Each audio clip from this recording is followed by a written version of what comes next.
KMMU.org. This is Main Street Media Radio. We're so happy to have you join us. This is Liberty Moms Show. Liberty Moms are the original sex defense. We are the real defenders of the home front.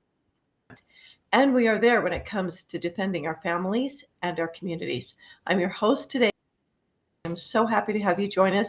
I have two great guests with us. I have a really amazing Liberty. She is a very involved citizen. I'm extremely involved. She's extremely informed and extremely action oriented. And it is very much a pleasure and an honor to have Jen on our show today. Jen, welcome to Liberty Mom Show. Thank you for having me on. I appreciate it. Jen, great. I'm so happy that I can hear you. That is a really good sign. Okay. Well, we have a lot to talk about today because you're very, and there's a lot happening. There's a lot going on in our state, in our country, yes, in the world. There's a lot happening. But I want to focus today. I would like to focus in on something that I think is one of the most important, and that is the caucus convention system. Because I feel like, all through generations of time, we've had people with power and people with, which ends up people with money, people with power end up with money. They're very, they coexist very well together. They naturally to run things. They like to run the government and they like to work. And that is why it's so valuable and so important, because it allows the everyday regular person to decide who their representatives are, who they want and who they don't want. It also allows them so much power and access to connect with their representatives, to find out, to get informed, to also inform their elected representatives, because now they have a representative to them. It's quite an ingenious program system, and it's of the republic. So, what would you say about that?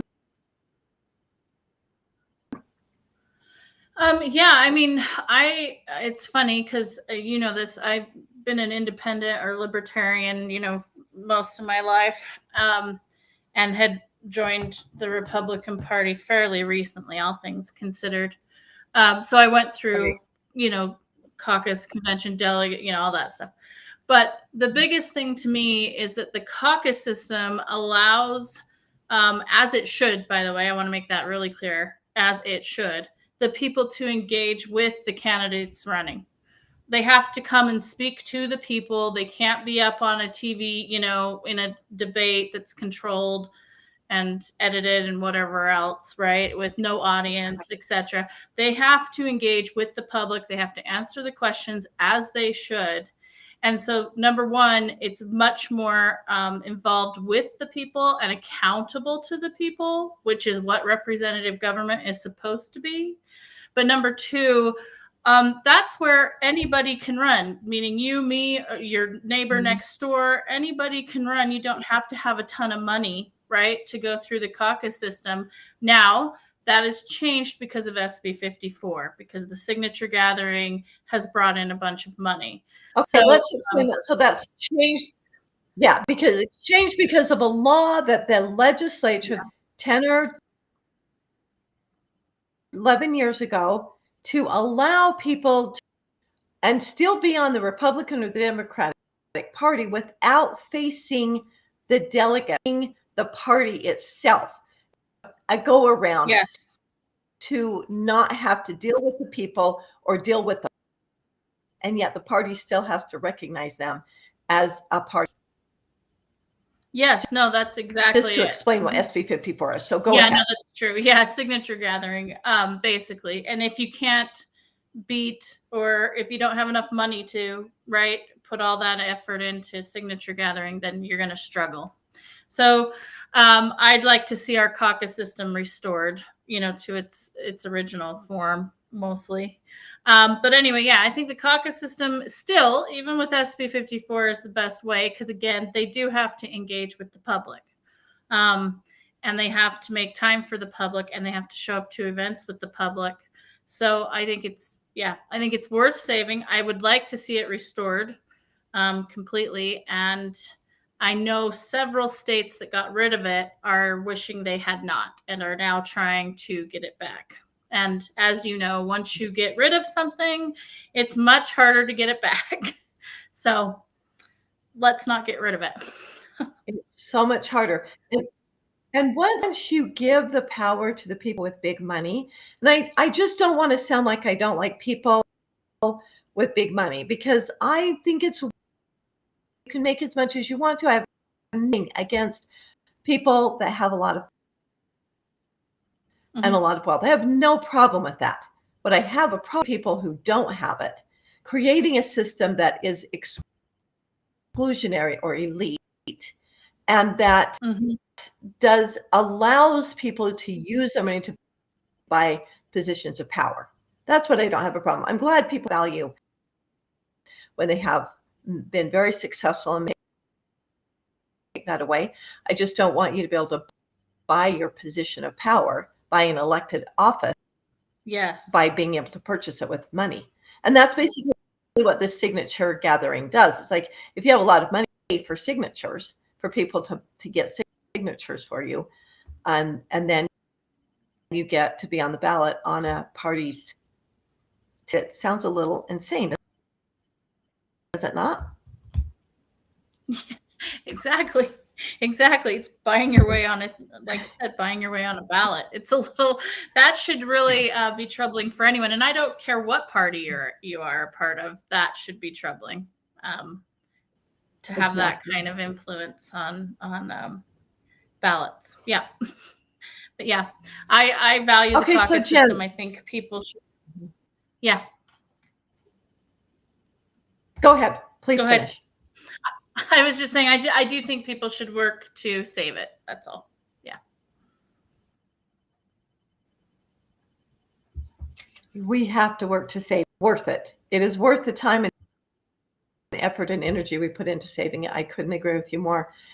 But we have been trying to restore it and trying to reverse this law, SB 54, try to reverse it, try to undone, try to make amends to it, just changes to it. And we've been unsuccessful because, as we were saying, once you very hard, but these people that are in the legislature, it doesn't really serve them to reverse it, to vote to reverse it, to give up the power that they have, because it's very hard to unelect them. It's very hard to get rid of them with it. Yeah. And so name recognition, so it's easy for them to get reelected, where they don't have to face the people in order to do it. Right. And so it's hard for them to vote out of it. And so I know that you have, and I know I have, and I know many have been working very hard for 10 years to or repeal SB 54, and we have made literally zero progress. Like, what ideas do you have that we can do this? How do we deal? Just keep working at it? Do you think there is a way? What's the answer? I do think there's a way. But I think it's going more back to the basics. So I think the Republican Party has thrown everything at this problem except for, to me, the obvious, which is there should have been campaigns going this entire time, educating the public about the caucus system and why it's valuable and why they want to keep it and why we want it fully restored, right? I think it's been in an echo chamber, more or less. It's been siloed information, and the public doesn't know. And then the group who is trying to take our caucus system has a ton of money, has the media, has extreme influence across our state. And so you're going up against something like that. And we keep trying, court cases, all this other stuff going on. And yet here we are. I think it really would be beneficial to get it to the public. And one other thing I would say is the judicial branch in Utah, you have to remember, is appointed, and then we just elect to keep them or not. I personally think they should have to go through an election process in the caucus system. I think the judges should have to do the same thing that our legislatures do, because they are making the laws and then they're deciding whether, constitutional or not, etc. And so that to me is a big deal. I think the caucus system, like I said, I think they should go through that caucus system situation as well. There is a big movement to make the judges elected. Now, the founders, they didn't want the Supreme Court elected, and there's a very good reason for that, and I totally support that. I would not want the Supreme Court elected. I think it's a great system that we have, where the president appoints or chooses them, and then approve of them. So there's checks and balances, there's some separation of power there, balances where the legislative branch has the power to defund any judge. All they have to do is say, you know what to do, and so we're going to defund you. So we have that power with the Supreme Court. We actually have that power in Utah too, judges, but no one ever seems to want to use it. And so I do think the big problem, again, we have no accountability to our judges whatsoever, and they are acting as kings. They are passing lunch, and they are just making these rules up in just saying, well, we haven't ruled, and while we are deciding for 3 years that you go ahead and have abortions, go ahead and commit abortions for 3 years. So they're just going to put that on hold. So we have a really big problem with our judicial branch. You're so right. So that is one way, it's a great way. I think I can do that. I think there is a will, and I think that I can see the legislature voting for that. So that is a very seriously real possibility. Yep, those are my two big suggestions. Citizens do. I think citizens. The first one was educating the public. So that to me is what the citizens can do. That one's a no-brainer. That one's shooting for 10 years. Yeah, it should have been happening for 10 years. There should have been a very coordinated effort to help, get the information out to the public. And the public is smart enough to decide when they have all the information. Give them both sides. I don't know why we can't. The Count My Vote crew has had their information out there for a very long time. Like I said, they have media access that the rest of us don't have. And so you've got the quote unquote cons to the caucus system listed, and they're out and about, but we don't have the pros being shared, right? So I think that's a very fair, let the public decide, give them the pros and cons and let them decide.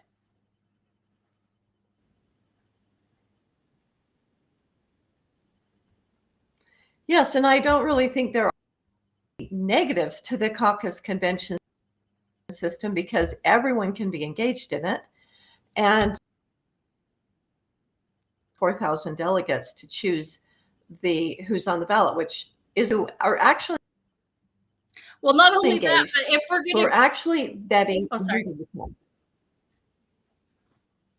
Yeah, sorry, I didn't mean to interrupt you. I was just gonna say, my other problem with that is, so we have even less legislatures representing the entire state than the 4,000 delegates. So what's their, answer for that? Are we exactly? Yeah, because they don't. What they're saying is, we don't like the republic. We don't like. We want to be in charge. We want to be in control. They don't want us to have representative, because for House and Senate together represented across the state, 104 in the two houses. And And that they seem to be okay with Mhm. because it is easier to control across the state to choose a specific party is much greater. Obviously, even I can do that math. Even Yep. Common Core math works that way. So, yeah, that's a no-brainer. That absolutely is. So, and the Democratic Party, and the Constitution Party for that matter, although I don't think I think kind of already do it, maybe, but is to take our primaries back. If the Republican Party and the Democratic Party paid for their own primaries, that would just include. It would be irrelevant. It wouldn't matter at all. Yep. I agree. So the big problem with that is, again, comes down to money. Yeah, well, money, but doesn't it, correct me if I'm mistaken, but isn't there a problem with, and I'm going to I think, I can't remember if it's QPP or whatever, with the SB 54 also put in place with the registered party. Yeah. But, okay, but the Republicans did their own primary, wouldn't be in effect if the Republic, because the law is implement holds the primary. It wouldn't have impact or effect if the government doesn't hold. Gotcha. Yeah, that's another way to do it. But like you said, if the party holds their own primary, and as the problem. So we have to, as a party, figure out how we're gonna be more, how we deal with that problem if we go that route. Right. I think we could do it. I think we could do it for $300,000. Some say 500,000. I do think it is doable, and I do think we could do it if we. I mean, it would be amazing. I think it would be wonderful. I loved it. So it's doing what we should have been doing. Yeah, I agree with that. Why should all of the taxpayers pay for a private organization's election? Right. Should independents and Democrats pay for a Republican Party? Yeah. Yep. Or vice versa. Why should the others pay for Democrat? Yeah. Yeah. Exactly. I don't want to pay for it. Personally, I don't want to pay for a primary. I don't want to. I don't think I should. Right. I'm with you on that. I don't think I should have. I'm with you. I know I have to do things I don't like to do. I'm quite used to it. That's do things I don't want to do, but I don't think that I should have to. And I think it's principled to do that. I agree with you on that. I would I'm pushing for that. Yeah, I think it's kind of time to do that. I really love that idea for so many reasons, because it really would give us the autonomy and the sovereignty, give every party that sovereignty that they should. Yeah, I agree with constitutionally. So, okay, well, any other ideas about that? Really kind of sums it up. I mean, I just think it's the closest to the people. So if you believe in representative government, then the caucus system is the way to go. And I have yet to see a better option.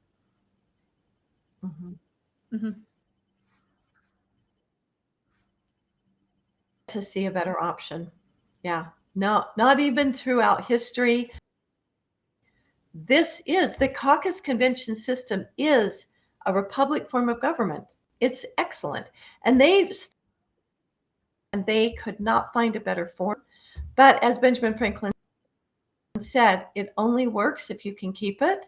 And that tells you to be principled. We have to be willing to work and do something about it. So we have to have a moral foundation. We have to be educated. Yeah, I do think I agree, and I think I agree, and I think the other thing about that kind of ties in with this is I'm watching as they put more and more authority districts, more quasi-government entities, agencies like the Beehive Development Agency. It didn't pass, but it's being considered, and then they find workarounds like build, etc. We are losing our constitutional republic form of government and representative, right? Thus, representative form of government. We're losing that because they're fundamentally changing the form of government setup.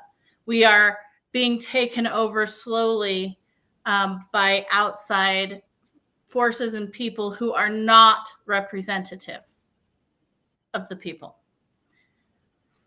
And I think the only counter to that is that caucus. Nailed it. Yes, you're so right. And you nailed it, because that is exactly what is happening, is we're losing other entities, both, like you're saying, these other districts, which have become, I mean, there's so many of them. I can't even begin to count them. There's so many. Mm-hmm. It's really unbelievable that the legislators are creating it. Mm-hmm. It's fascinating, because apparently don't realize it. But then yesterday was interim, and Mm-hmm.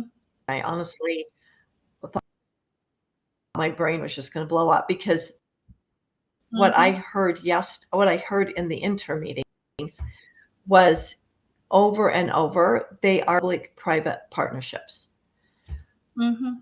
which is another way to destroy our republic. So I'd like to take a minute and kind of explain to people what is the problem with a public-private partnership. Because honestly, Jen, on the surface, it sounds wonderful.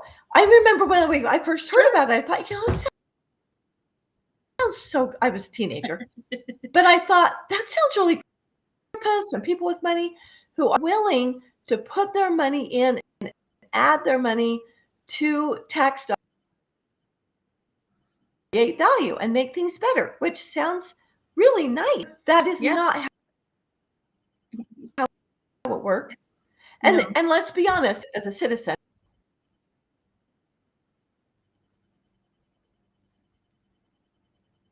a philanthropist, I want to make things better. I can always pay more taxes. If I want to send more money, I can always pay money. But then that's where I just say, money to go to this, but then I'm done.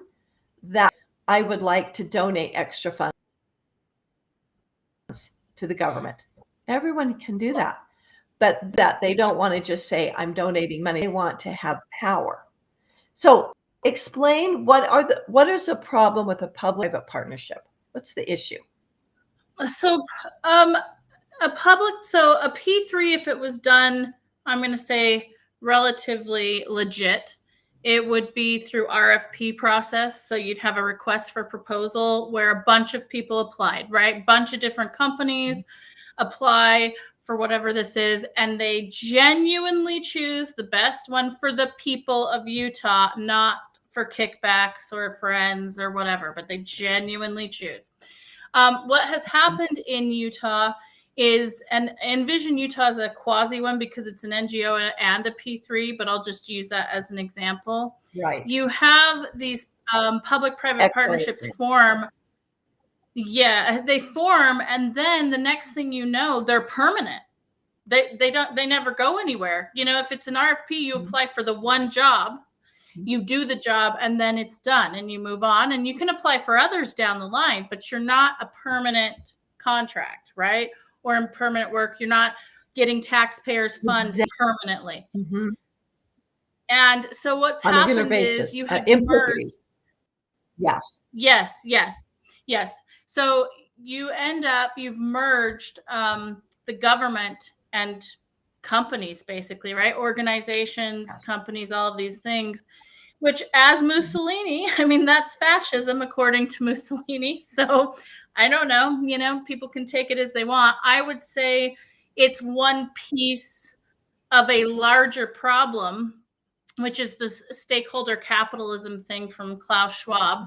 But the biggest the biggest thing I can say to people is the ultimate outcome, fascism, communism, all this, the ultimate outcome is feudalism.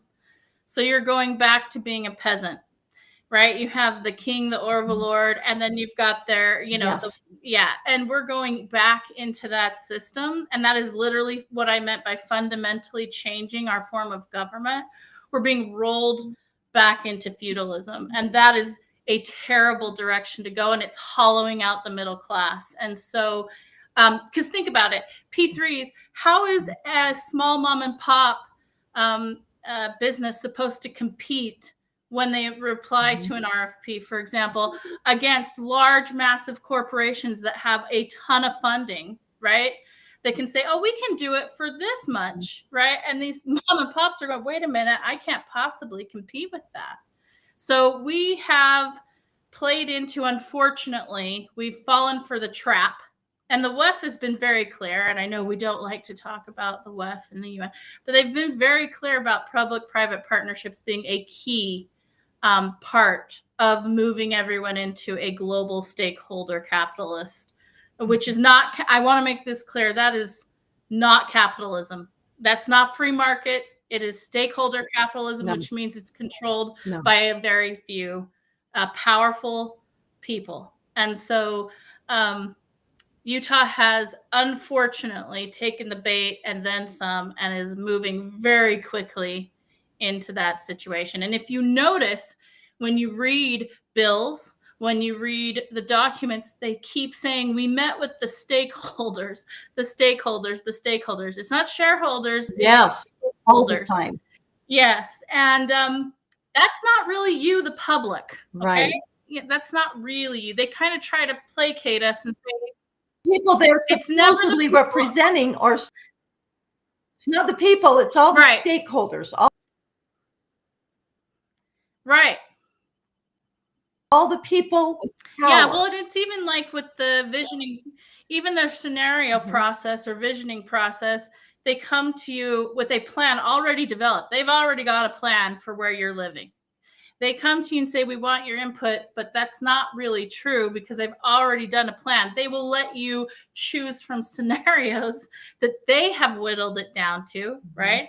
And then you've got leading questions that move people in a direction. They, basically this scenario over here, that's the one that's been the way Utah's run, and the old Utah, as we'll call it, which was a pretty decent place and had a large middle class.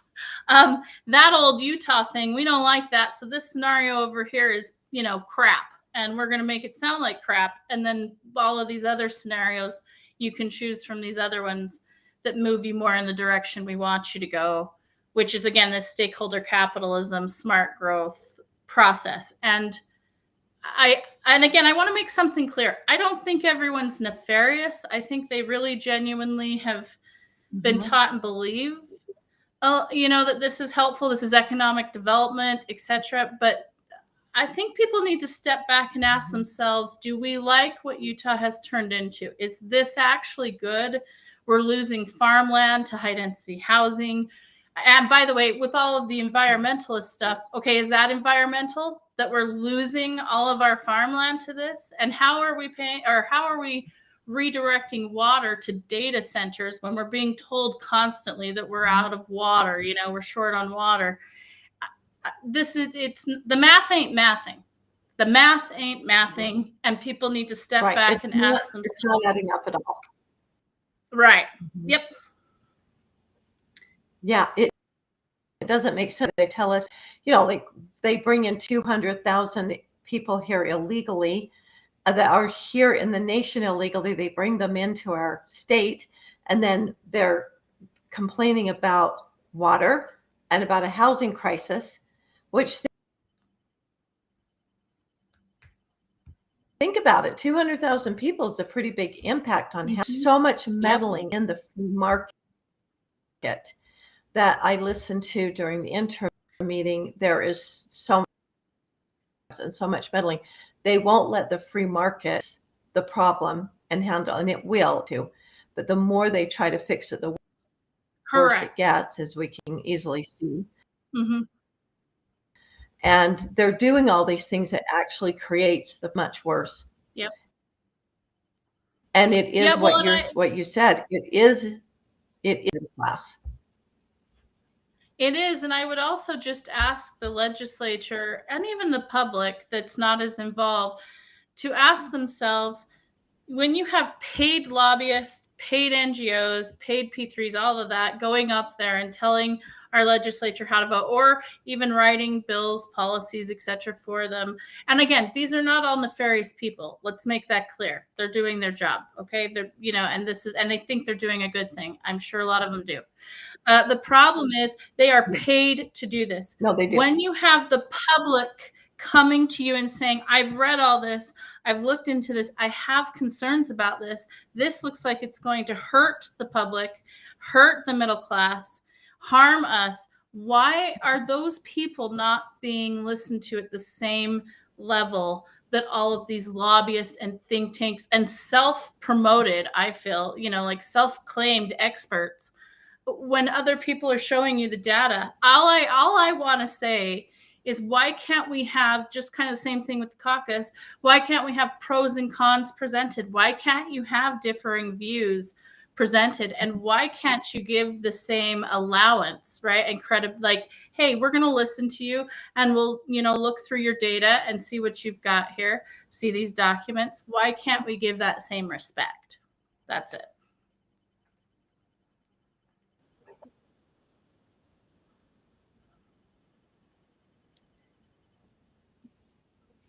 Exactly. Why are they them, keep us back in the dark ages? Mm-hmm. I love progress, but I want it to literally leap us forward, not backwards. And that is absolutely what's happening, is that like you very articulately do not bring us into the future. They take us into literalism. Mm-hmm. And where are they? Middle class is just, yeah. So I want to make it clear, because, you're going to have RFPs. You have to have, and for people who don't know, if you're the government and you need a job done, it's not the proper role of the government to do it, or there isn't an entity, then they let everybody that wants to that job. But it's supposed to be for a specific job for a specific length of time, and you hire them. And if you need, like, let's just use garbage pickup, if you need that done, the government usually does that. But if we didn't have a government entity doing it, we would just recycling. We don't have government, so they put it out for private entities. But once they establish and they become partners with each other, it's different. We have a contract for a set time period, and then going into business together. And what we see is public-private partnerships is different than an RFP. It's a partnership. Mm-hmm. So now you have private. They are in a partnership with each other, allowing the government to do things through the business constitutionally do, and allowing private business to do they wouldn't be able to do without doing it through the government. And as you said, then what you have is you have an income taxpayers to a specific chosen winner company. So now they're making their business from the taxpayer funded money. Right. And they don't have to suffer any consequences of if they do something catastrophic, right? Or go against the people. Exactly. Yeah. And then there's not a way for another company to kind of get in. So it gets rid of the free enterprise system. It gets rid of the ability for competition. It's like, you're it. Yep. A public-private partnership is the way that you get rid of the republic, it becomes fascism, which, as you said, really it ends up becoming serfdom. It really does destroy our wealth. And I see this, it's just so popular at the legislature. Yeah. I know I've watched meeting after meeting where they just are so proud of all of that. The P3s. They're very proud of it. They're very thrilled with it. And they honestly, like you said, it's not because they're evil. It's like they think it is a good resolution. Explain this to our legislators and help them understand it. Yeah. Yeah. Need to be overrun by citizens explaining we don't want this. It's please don't do it. Like they just need to hear from enough people that it starts to sink in and fit them. Well, yeah, and I think the other thing we need everyone to contact their legislators. They need to just be reminded nicely. I'm not saying, so text, emails, but say, let's remember that the whole point of America was property ownership and representative government and not taxation without representation. We have done the antithesis of what our country was founded on and what I hear so many of them say they're proud of, right? The Constitution, the Bill of Rights, it is the antithesis of that. So I think they just need to be reminded that they are selected to represent the people. You have to have the consent of the governed. And would the middle class consent to be hollowed out? Does anybody in Utah consider what's happened with our housing good or affordable? Do we like this? Do we like this future? So yeah, that's it. That is very well said. So, okay, that's an excellent point. Thank you very much. There is much we can do, and I think we must always know that we do have the power and that we can do something, and that when we're is right, we have forces beyond our own to help and support us. We're not, but we do need to unite, and we do need to do something. We need to be people of action, because the other side of the veil won't impede. They won't get involved if we charge, if we're willing to step out. So another invitation that I have to get educated on the caucus convention system, and then go and get involved. Go show up to neighbors, people in your precinct. The way to really impact change and the way to take our freedoms back is really very grassroots, very organic. Do it from the bottom up. So we need to, as neighbors and friends, we need to meet with each other, talk to each other, educate each other, and then go to the caucus, go participate. Because here's what I have found. People that will attend see how amazing it is, what a great system it is. And I would say 95%, if not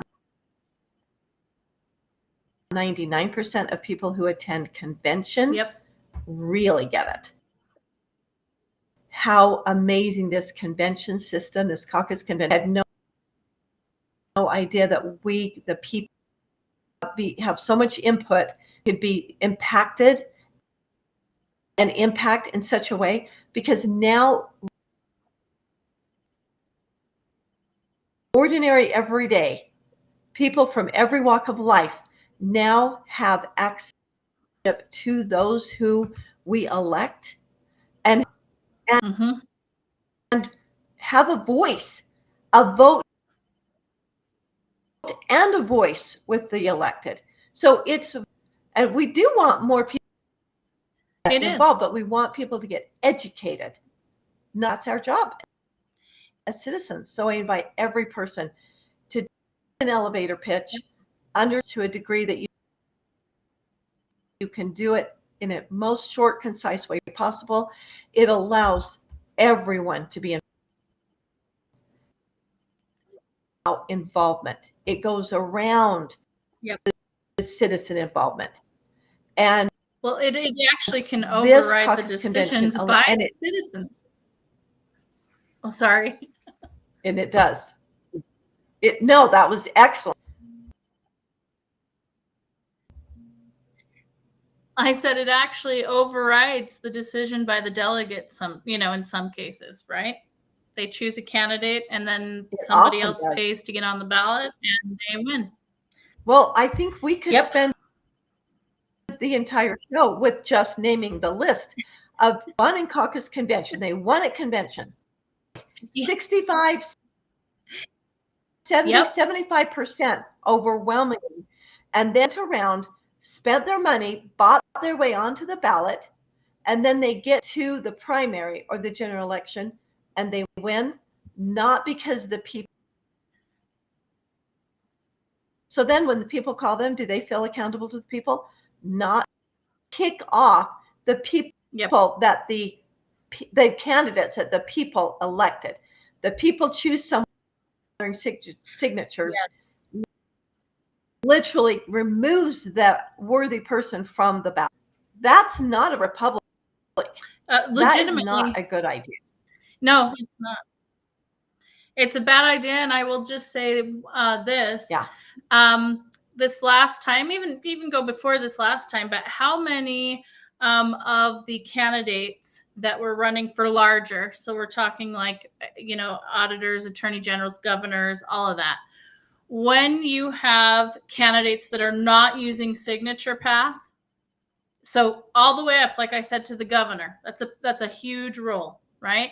They come and they have to talk to you. You get to talk to that candidate. They will go to town halls or cottage meetings, etc.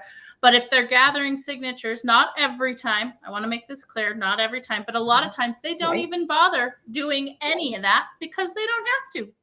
They don't have to. Why should they? They're going to spend the money. They don't have to. And they can really remove themselves from the people that they want. They say they want to represent, but they totally, and we've seen this happen more times than not. They don't show up they don't have them. They don't answer to the people. They give their phone number. They don't make themselves available accessible to the voters or the delegates, either one. And so they just literally buy them on into their office because they speak masses with radio commercials, spots, flyers, maybe even TV. Populace, as we know, will vote for people not based on what they actually, their platform is, what they believe, what they will actually do. They just vote based on name recognition. So you can buy name recognition, and that's basically what they're doing. So it's a serious, I feel like people don't always understand, oh, that's too bad. It really impacts your freedom in the future, whether you will have it. Living is impacted by this, very much so. If you're concerned about your future, the interest rate, or being able to buy a house, if you're concerned about get involved, you need to get educated, because the signature path is one of the easiest ways to get standard of living, and the public-private partnerships to totally dismantle standard of living. So even if you don't figure out that are important to you, that you can't even imagine not having, you take those off the table, your standard of living should be a reason to get involved. They're both important, and they both are impacted by things. Agreed. So thank you, Jen. You're so awesome. I really cannot thank you enough for your amazing research, your great involvement. This is why I wanted to have you on, because you do research. You know what is going on. You research both sides of everything. But you also share that with others and help others get educated. so you're not one magnify it by educating so many other people and helping them aligned, get these principles. They in turn can go out and impact and influence so many. Any parting thoughts that you'd like to share with us? Well, first of all, thank you. That was very nice. I think the biggest thought or parting thought is with technology and AI and all this coming in, I think we need to remember humanity and human contact. And again, educating other people means you are out in your community, you're engaging with human beings and interacting with human beings. And when you interact with one another, you also realize not everybody's evil or against you, or even if you disagree. And I think we have lost and are losing that ability, and that dehumanizes people. And it makes them so that you can do awful things to people without feeling any compassion or remorse or understanding. And so I think it's critical while you're doing all this. And this is, again, why the caucus is so important.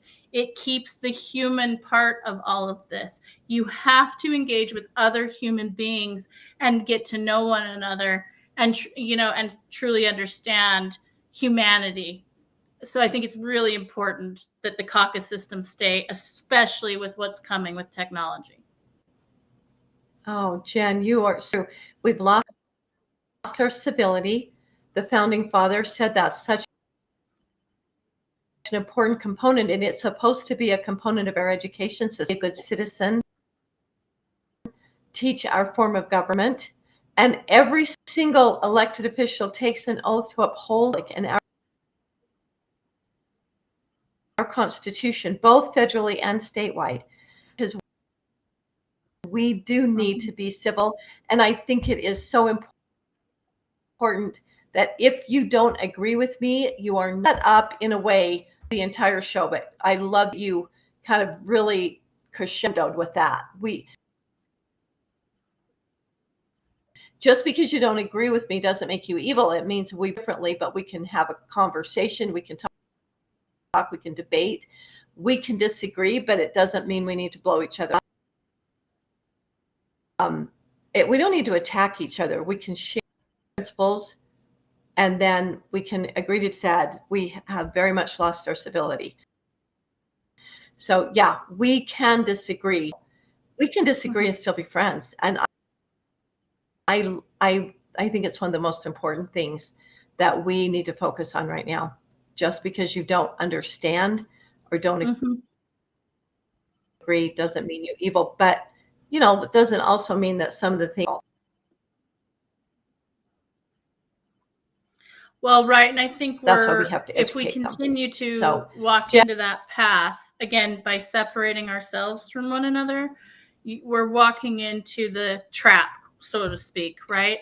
Because, again, this technology is good and bad. It has both pros and cons, as all things do.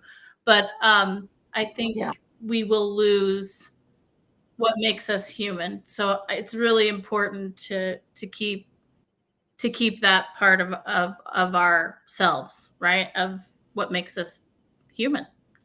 Yeah. It is for humans. This entire earth, this experience is for humans. So it should be all about the humans. So yes, well said. And we need to keep our humanity. That is who we are and what works. So thank you, Jen. Such wise words for taking time to be with us today. Okay, thank you. And we hope that you have a beautiful day and really appreciate your time. Keep up the good work. Thank you. Bye. You too. Okay, well, now we are going to welcome another great guest. And I'm hoping that we're going to be able to welcome. Okay, great. Got my system to work here. So, Dr. P. Ron Mortensen, he is a Vietnam-era veteran. He served at 6 American embassies in the world during his 20-year diplomatic career. He was the director of human resources for the 2002 Salt Lake City Olympics and the Paralympic from the start up to their end. Following the Olympics, he worked with the United States Office of 18 years, and he helped to save and alleviate the of millions of people around the world. He has served our nation under presidents, beginning with Richard Nixon.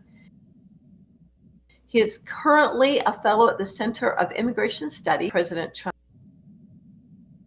during Trump's first term, to serve as assistant for population, refugee migration, which he would have been fabulous at.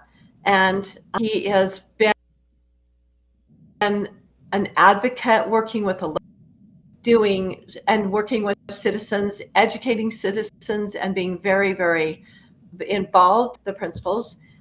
And I will admit, like, first time that I met Ron, I was stunned, really, because I could tell, and from what he was saying, I knew that he'd been a diplomat and he'd had all this. But then when I would hear him talk, I'm like, he's so principled. Like, he sounds aligned with the Constitution, which is all of the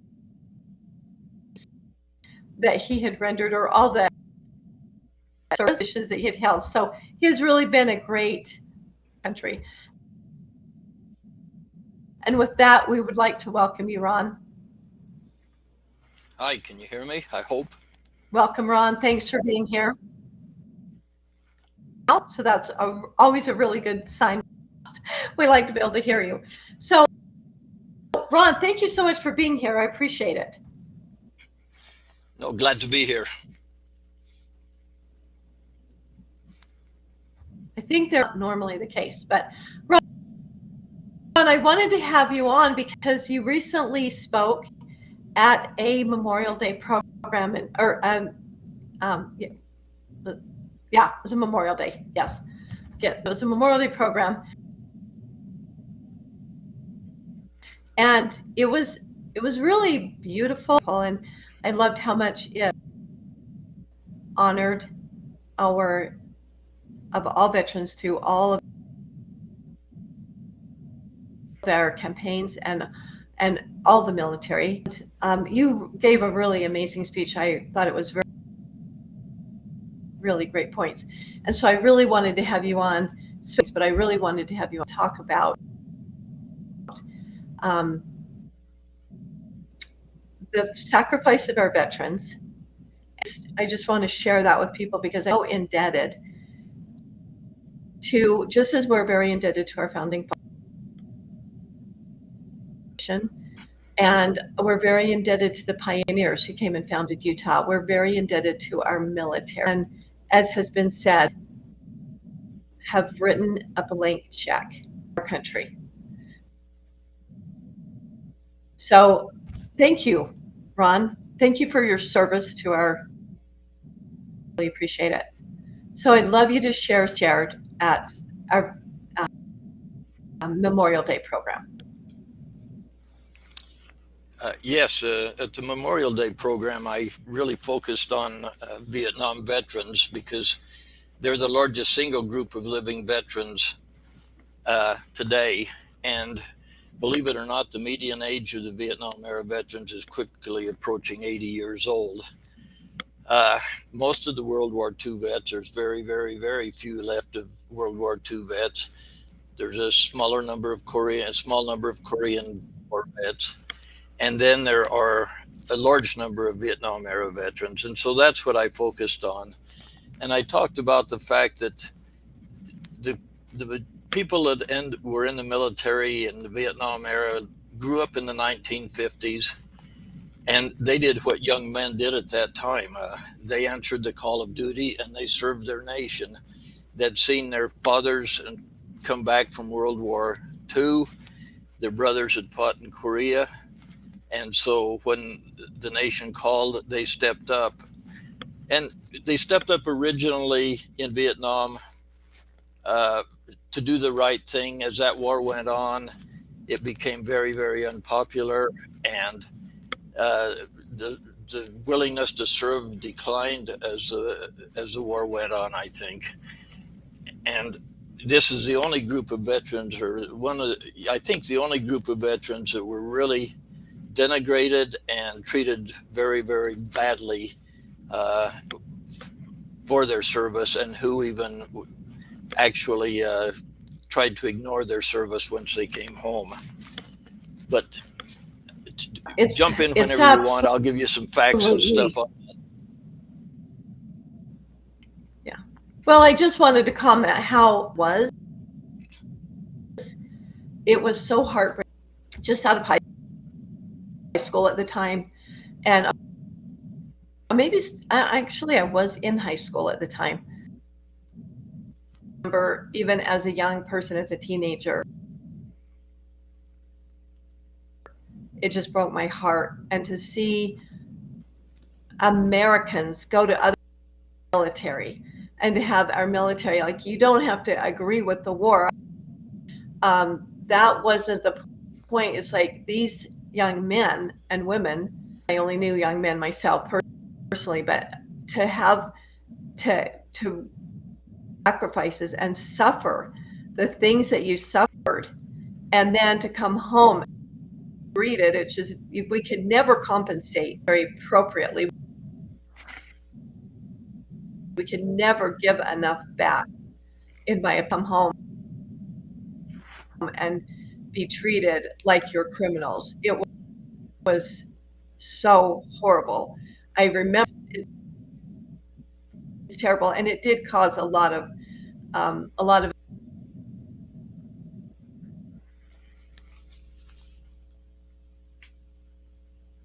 addition.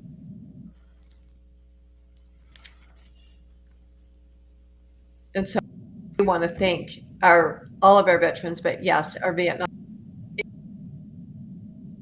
inexcusably. Yeah, and during that time, over 9 million men served on active duty during the Vietnam era. About 30% of them, or 2.7 million, actually served in Vietnam. And 25% of the total forces in Vietnam were draftees. And draftees accounted for 30%, or 17,000 deaths of the total 58,000 combat deaths in Vietnam.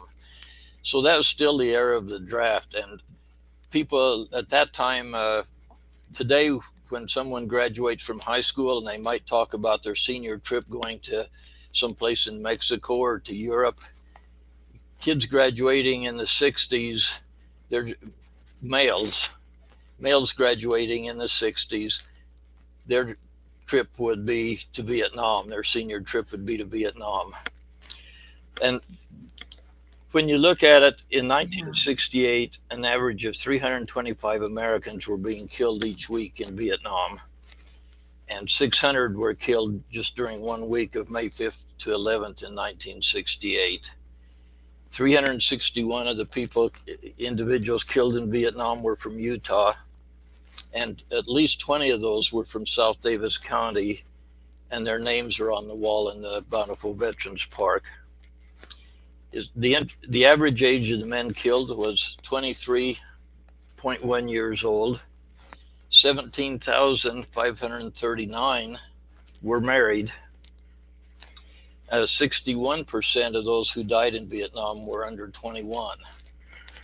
And 5 men killed in Vietnam were 16 years old, and 1 was only 15 years old. He'd lied about his age. He had gone in at 14, forged a birth certificate, joined the service at 14, and was killed in Vietnam at age 15. And as of January 15, 2004, there were 1,875 Americans still unaccounted for from the Vietnam War. One of them is from our area in South Davis County. And the reason I talk about that, we have a Bountiful Veterans Park, and we have a wall with the names of all of the people who served from the South Davis County on it.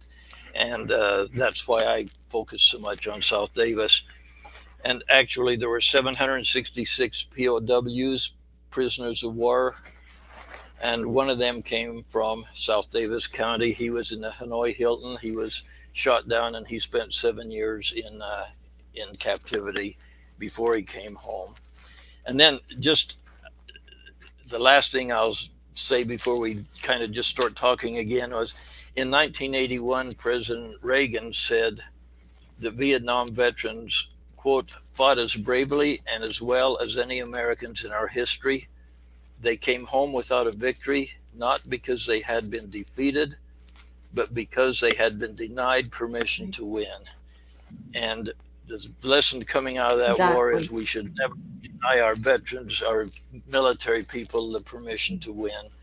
And since World War II, we really haven't given permission to win. So that's where we stand today.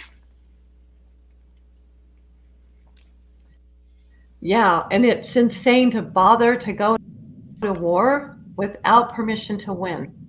That should win as soon as possible and get home and to spare as many lives as possible, because we know the sooner you less life, the more lives you save. And the less pain and agony and that really is what about the Vietnam War, is that our soldiers were not given permission. So very well said. So Ron, have you ever talked to this man that was the veteran that was missing in action in Hanoi? Yes, that was held captive. His name is actually his name is Jay Hess, and Jay lives in Farmington now. And if anyone goes to the Bountiful Veterans Park, we have a monument for POWs. And in the Veterans Park, we don't recognize people. We don't differentiate anyone who served by rank or even branch of service. We all serve together. We're all brothers and sisters in the armed forces. And so we just want to recognize everybody. But the one person that we do recognize as an individual, if you go to the park, at the front of the park, there's a POW MIA monument, and there's a photo on that monument, an actual, we've lasered in a photo on that monument, and it shows Jay Hess coming home from captivity and his young daughter running into his arms when he arrived in California. So he still lives in the area. He still comes to the events, and he's just a great guy, and came home and carried on with his life after 7 years in a terrible captivity.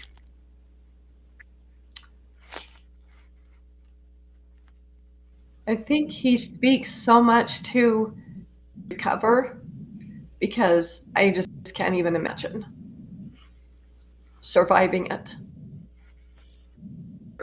No, and 7 years is a long time. And his family lived in Bountiful that whole period of time, and the children went to school here. I met one of the sons at the park after the event on Memorial Day, and it was tough on the family, and it was tough on the family when he came home. That's the one thing, when service members, and with all the deployments nowadays and everything, the spouse and the children start living a life without dad, and the mother becomes the head of the family, and the kids grow up without knowing dad always and everything. And it really puts strain on the families. And the other thing we do in the Veterans Park is right next to the POW monument is another one honoring the families who serve, because the families are the force multiplier. They're the strength behind the veterans. And these families and the children of career military, they move every 2 years. The spouse, trailing spouse, the mother usually has to pack up the house, move. Kids have to change schools. They have to make new friends. It is really a sacrifice for the country. And so we want to say thank you to the veterans, but we want to equally say thank you to the family members of those veterans. And that's one thing we try to do with the park and everything in our programs, is always honor the families. And just this last year, if you'll remember, when we have the military medley, when the songs of each the services are played and the military members stand up, we always have the families stand with them, because they served right alongside their veteran. Absolutely, yes, because it is a great sacrifice to the family. Yeah, I just say we got a delay, so I'll say over when I'm done in the future.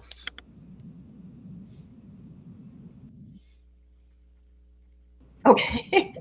Yeah, I know we don't normally have the delay, but today we definitely have the delay. I love that part. It very much honors, and the family done. And it is very difficult because my brother was in the military in Iraq, and he had to. He's an attorney, and he had just private attorney, just had to shut down his business when he left for 2 tours, being gone for so long when he came home. It is such a transition, and interesting conversation with him and his wife of how the military has learned families need some help, and so they took classes, integrate the into the family and do it in a way that, where they didn't have as much. It just is hard because my sister-in-law became the head of the household. She's in charge, and she is. And then he comes home and she's taken over that responsibility. So it's really hard to figure out how to, kind of give and take. And classes they did were amazing because, my brother and his wife felt like they honestly, their marriage was, and they did very well. It really helped them. So I just want to give a shout out, appreciating and understanding that there was a need for this and need to help keep military families in a really important part of supporting the family, keeping the family intact, because it is so. We just cannot thank our military enough. I just feel so humbled and grateful. So thank you, Ron. Sorry. While we're talking about it, let's just give a real clear shout out for Veterans Park that is in Pole, and I'm going to let you do it. So tell everybody where it is exactly. It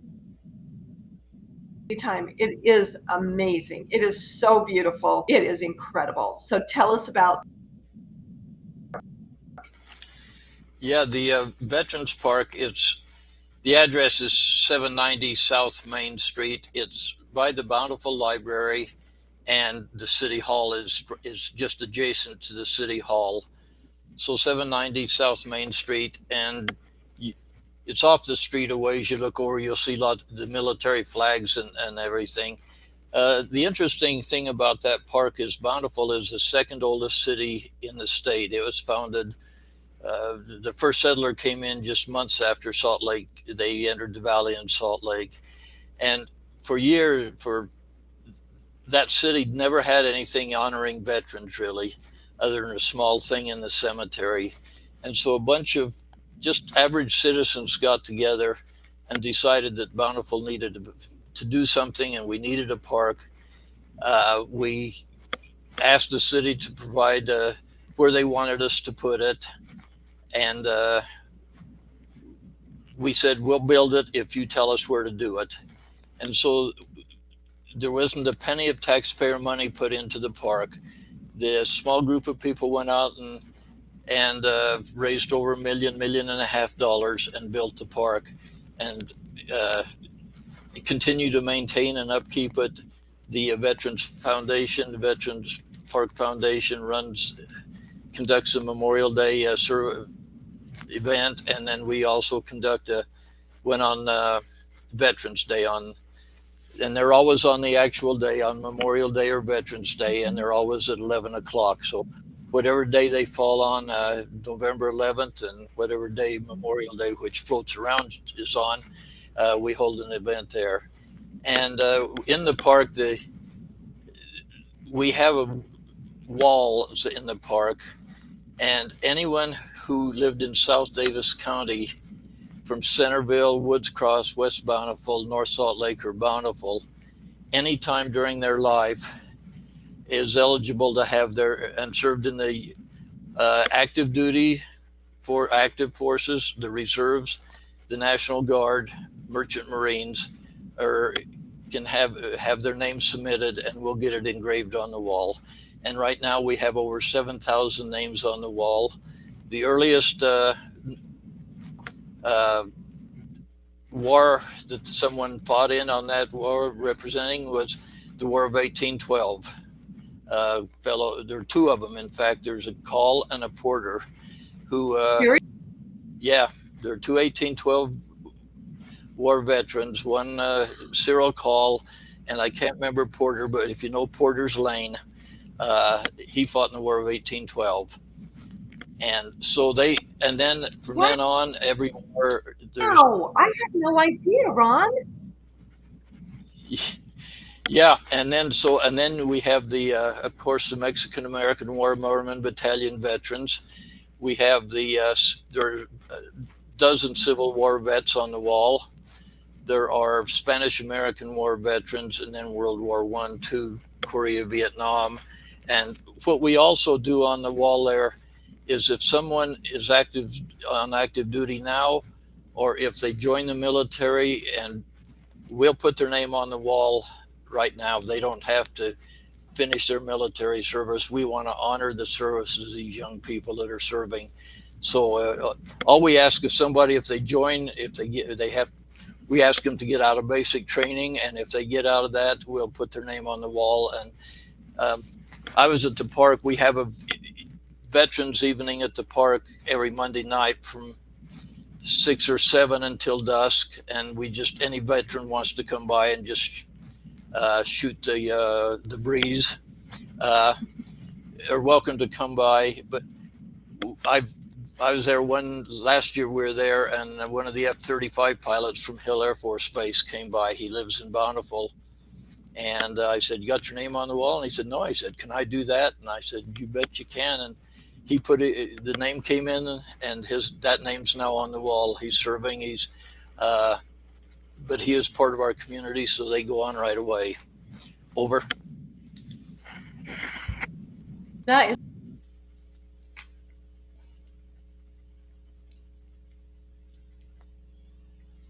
so awesome. Thank you so much for sharing that information. I did not have any idea, and it really is. It's very inspirational. It's very moving. It is a beautiful park. Honestly, I $1 million on a park. Like, how could it cost that much? But then seeing it after you got it finished, it seems like it is just so well done. It's so beautiful. It's priceless, beautiful. And I love going there, and I love the Veterans Day is real easy to 11th. So not 11/11 at 11 o'clock. So that one's easy to remember. So it's the same on Memorial Day, always at 11 o'clock. And you've been having flyovers, which is very fun, but it's in program. I always think, oh, that's so incredible. It can't be better. It can't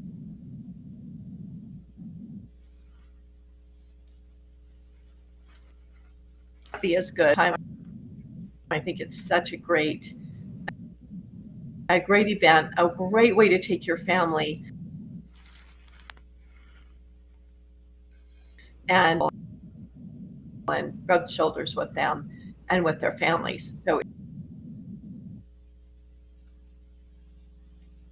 sometimes you have schools come and sing and love the music. There's always such great music. It is a real day, and veterans are incredible. So we love so much our veterans and those who have given so much and done so much for us. And we are to us and done for us. We have a great responsibility as citizens, our republic, and to educate each other and involve in maintaining our freedoms and our republic. I want to invite everyone, encourage everyone to get involved and do something. Every little thing, how many people have just done so much for us. It's inspiring. So, and Ron, I want to thank you personally for your service. So thank you so much for your service to our country in so many ways. And as a Vietnam veteran, just amazing. Yeah. So thank you. Do you have any last minute? Yeah, one thing on the park too, I think I said it, but we did not take one penny of taxpayer money. The decision is made, and I was really, really forceful on that. We don't want to force anybody that mistreated a Vietnam veteran to pay for that park. So we did not force anybody to pay for it. Every bit of the funding for that park came from private donations. And like I say, not one penny of taxpayer money. And what it goes to show is that if people get together and people will work and do things, you can do you don't need government. And people kept telling us, well, why don't you get a grant? Why don't you ask for this money? Why don't you ask for that money?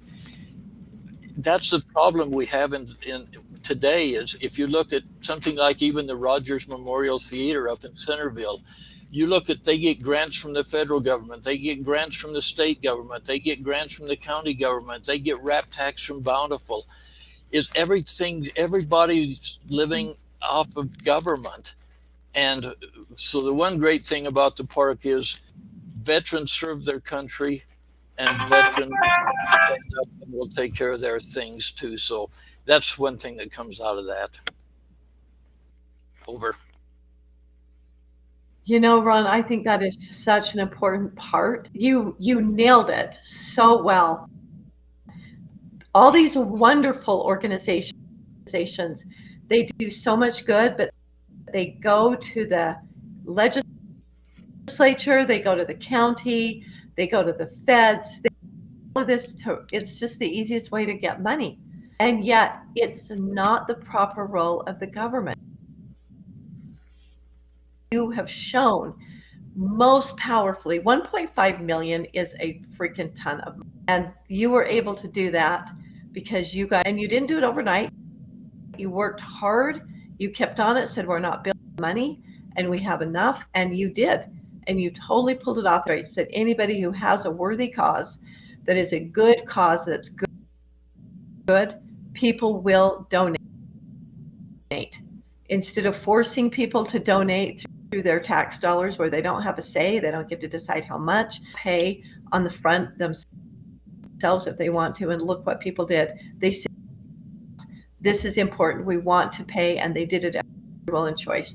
And that is exactly how it all should be. And I so respect that. I feel the same way as the chair of a foundation. Absolutely and vehemently against. People do the same thing. Go get a grant. Go get the cities to pay. Like, no, they have their, at basically gunpoint. People are forced to, or at least at the peril of, serious, like they lose your house. And so no one should be to support other people's. They just shouldn't. And so if people find it valuable and they love it, they will donate. They will contribute of their own free will. So while you've been working very hard, and I just honor and respect everyone on the veteran. Incredible. So I want to say Post 79 has really been helm of this, carried the torch, and every one of them has been absolutely amazing. So Thank you, Dalane.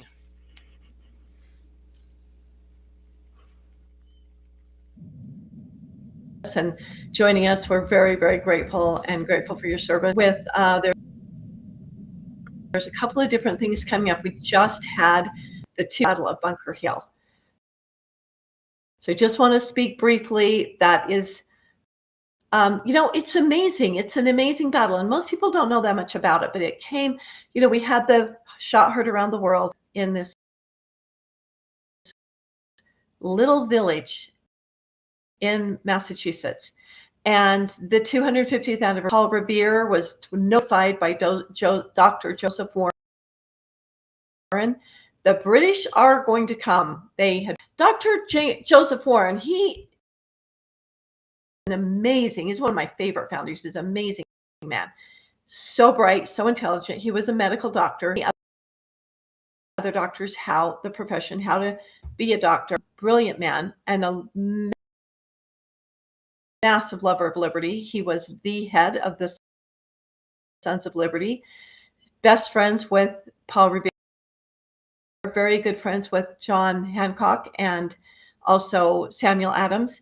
And so we are already suffering so much tyranny. We do need to stand up. We need to make them know we cannot comply with this. We know what it is. We want it. So to find out through that the king was British soldiers to America, to Adams and Samuel Adams and John Hancock, and most importantly, stop the rebellion, and most importantly, to get their ammunition and their muskets, because if you don't have ammunition and Welch's rebellion, boom. So he sent 700 to overwhelm and make sure that they could do it. They marched into Lexington, because which it was, and so they marched right in, and then the Battle of Lexington. So without a lot of detail, like the 77 men of Lexington were not intending to start a war. They didn't want to. They knew they were completely numbered. They stood at the side of Lexington Green, so because they knew they would just be slaughtered. They were outnumbered, but they did want to take a stand. Shot heard around the world, went off. Then 8 of our countrymen were shot in the back and killed by soldiers who did shoot after the shot, which we don't know for certain who fired that. 2 people who have affidavits that are in the library who do say that it was fired by the British, mostly. Anyway, shot went off. 8 of our countrymen lay dead. 17 more were wounded. And then the British marched on, where by that time, because of Paul Revere and Dr. William Hawes, Paul Revere was captured, but the others were able to go on and warn all the towns and villages up in force at Concord, and it was a wonderful thing because they were able to now fire, because they had been fired upon, back to Boston Harbor, and the colonial militiamen were chasing them and firing on them the entire way back. And that was really a great victory. And it really showed that the Americans could stand up to the British Army and to their own government. And then just 2 months later, on the 17th of June, that the surrounding areas were not. And so the Americans decided to see if we can get them off of Boston, and we will take over Breed's Hill, which they were planning on Bunker Hill, but they took over Breed's Hill, and they spent all night long to digging redoubts. They could surprise the British and they wanted to be prepared. And they literally dug out redoubts all night long, all of these amazing Minutemen, militiamen. They're really just farmers and merchants. Yeah, they were so brave and so valiant. And the British got up and boom, they were astounded. They're like, wow, what happened? But they felt like they had so many worried, but they fought in traditional British style, which is formation, line out, because the Americans knew we did not have adequate ammunition. Their leader said, do not see the whites of their eyes. Because as you know, muskets aren't extremely accurate. Got to be pretty close to nail it. So that was one of the most wise pieces of advice they were given. And they were so brave, because I can't imagine having those intimidating British soldiers marching at you with their bayonets and their muskets. And these were trained military men. It would be so intimidating, Red, because it's intimidating. And as they marched up, the Americans were able to hold off their fire and wait until those British were so close that when they shot, they were able to be very accurate, and they just wiped out the first line. And so then the British sent their second line. They were able to wipe them out. But as the British sent their third line, we were out of ammunition. We were very low, practically out. And so some held their ground. Most were told to retreat. But one of the men who had been been commissioned an officer 3 days earlier was Dr. Joseph Warren, amazing lover of America and lover of liberty. And he said, no, I will not go up to the officers on the top of the battlefield, at the top of Bunker Hill or Breed's Hill. I want to be with my men. I want to lead my men personally. And so now keep in mind, he knew how bad the British soldiers hated him. They hated him. They had been taught to hate him, and they knew him, and they were able to identify him. But he wanted to fight on the front lines with his soldiers, and that he did. And so fought he did, and he was able to wipe out so many British soldiers and officers. When on the third campaign, on the third try of the British,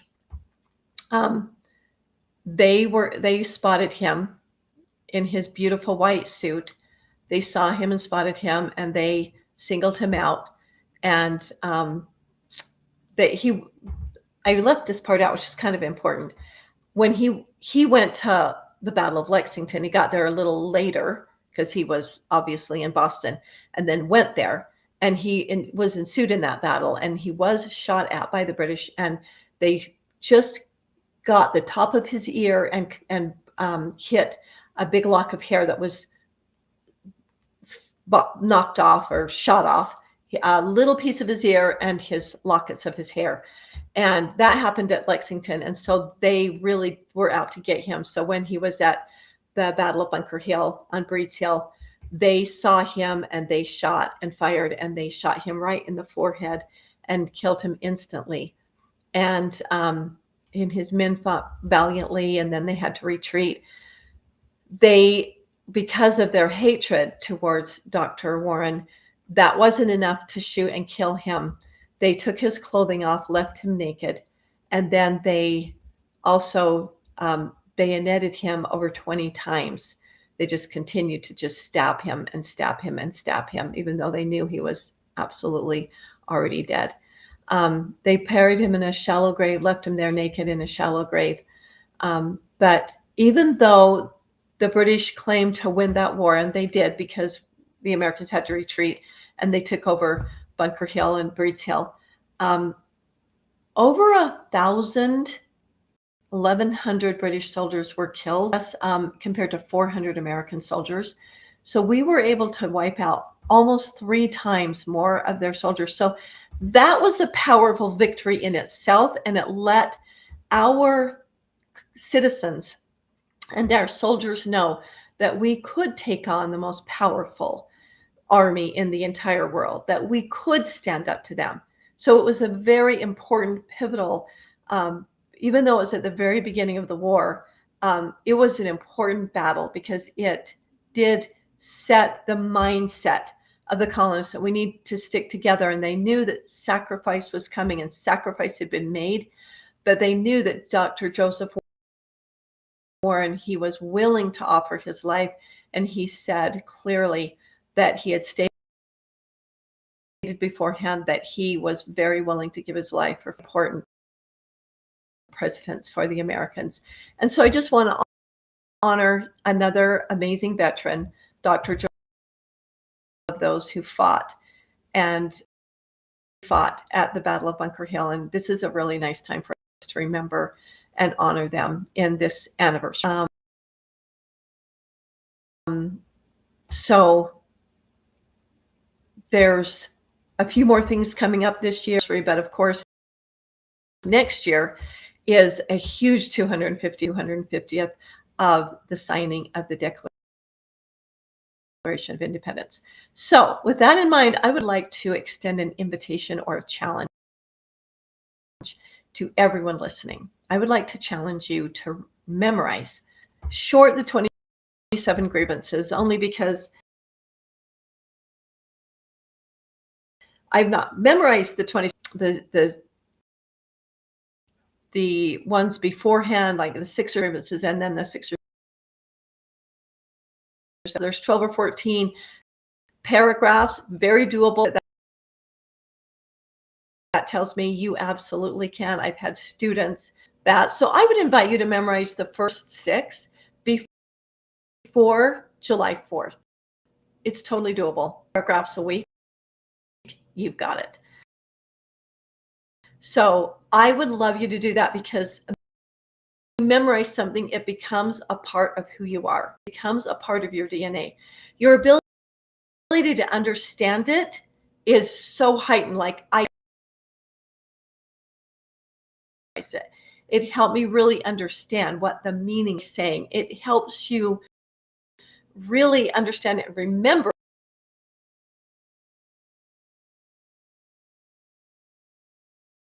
it, because when you memorize it, like I said, it becomes a part of you. So it really is a very doable challenge. It's not that hard. Print refrigerator every time you go to get something out of the fridge. Read that paragraph. Put it in your car. Asleep. It just isn't even hard. It takes a little bit of effort, but I'm telling you, for me, it was, and I do believe the Declaration of Independence is the most beautiful document ever written. Launched on that. Give me one that is more eloquent, articulate, beautiful, poetical. I love it. And it totally sets the tone and sets the stage for our incredible genius Constitution. So he's coming up, and the Independence Day is coming up. I hope that you will accept this challenge and remember that we have our freedom because of the sacrifices of so many people. And I just personally want to thank every one of them from the bottom for their sacrifice. And remember that truly you so much